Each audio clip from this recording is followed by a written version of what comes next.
Bridie Jackson, the Arbour. It's a pleasure to meet you.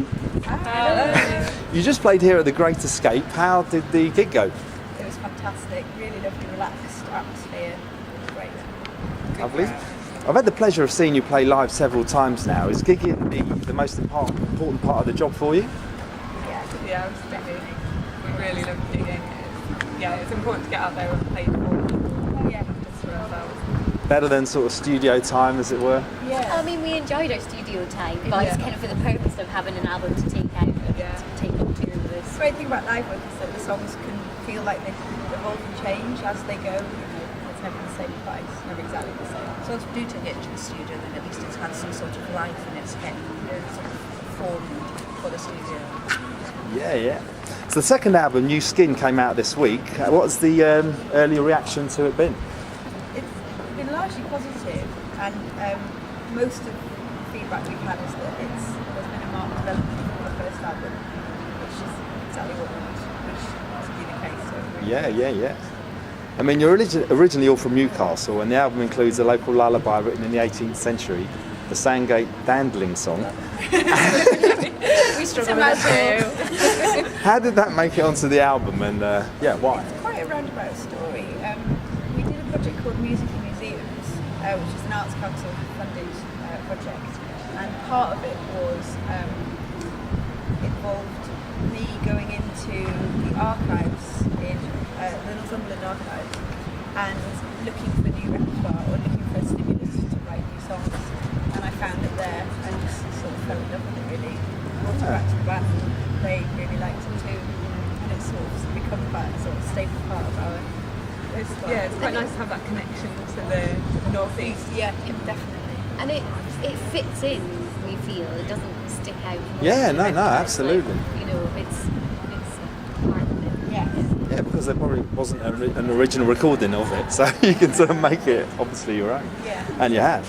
How would you chart your progress since the first album, Bitter Lullabies, then? Well, it's been interesting because a lot of the reviews have been sort of saying that Bitter Lullabies essentially sort of broke us as a band, although I'm not sure if it feels like that because we've always preferred the kind of slow build, the slow very sort of sustainable build. I think we've had really, haven't we? Yes. We've also changed quite a bit as a band since Lullabies. Literally. Yeah. The lineup. There are a lot more of us on Bitter Lullabies, and we weren't established as a group so much. It was more a collective. So I think that's really influenced the change. Yeah. I mean, does winning the Glastonbury Festival Emerging Talent Competition seems like a long time ago now, eh? It does, yeah. I mean, especially now there's a new, holder of the title. It kind of feels like it never happened as well because it was just so beyond anything that I've experienced before. So it almost feels too surreal that it was never happened. Yeah. You've been described as many things. All good on my end. But I like to say joyous, melancholic, fantasy, folk, pop. Wow! Keeping that one. That is brilliant. Would you agree with that then? Yes. Yeah. I think it sums it up well. How would you describe your sound then? We struggle. Well, we're never going to struggle again. Say what you said. Done it now. But I mean, how did the band evolve then, get together in the first place? Well, I've always written music, and I started as a soloist and then collaborated with lots of different musicians. But the lineup that we have now is a very gradual process, and everyone brings their own sort of musical creative process.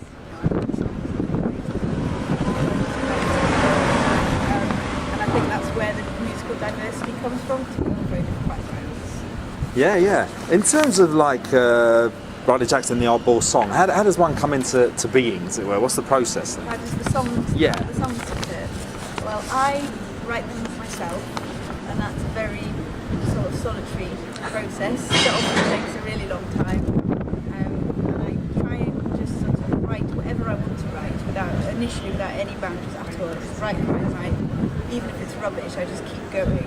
And then I chip away at things and gradually distill them into something that I can actually bear to listen back to. And that's the point when I will record them, listen them as demos, and share them with the rest of the band. And then we usually spend, well, an unlimited length of time really working on them and working out our own parts, but helping each other write their parts as well. So we're not just writing our own parts. And then sometimes, changing little melody things a little bit. Do you want to find something that... They often change once we're gigging them, so we think we've got the arrangement set, then we start playing them live and you spot different things that you want to happen, and when we rework them, I quite enjoy them. And then we sometimes go back, a long time later to a song that we think's been settled, but actually something has come up and we think we can still improve and make little changes as well. Yeah, so great it's stuff. kind of an ongoing process. So, who inspires you lot then? Well, as a songwriter, I try not to be influenced by anything at all. I try to just do it, and I'm probably subconsciously inspired by lots of things, but my aim is not to be. And so I don't know about the others in terms of arranging and their ideas. Yeah, I mean, what bands are you into, type thing, just personally? We've got really diverse tastes, really, even just individually. Although we all love Foreigner. Yeah? Yes. Great band, great vocalist.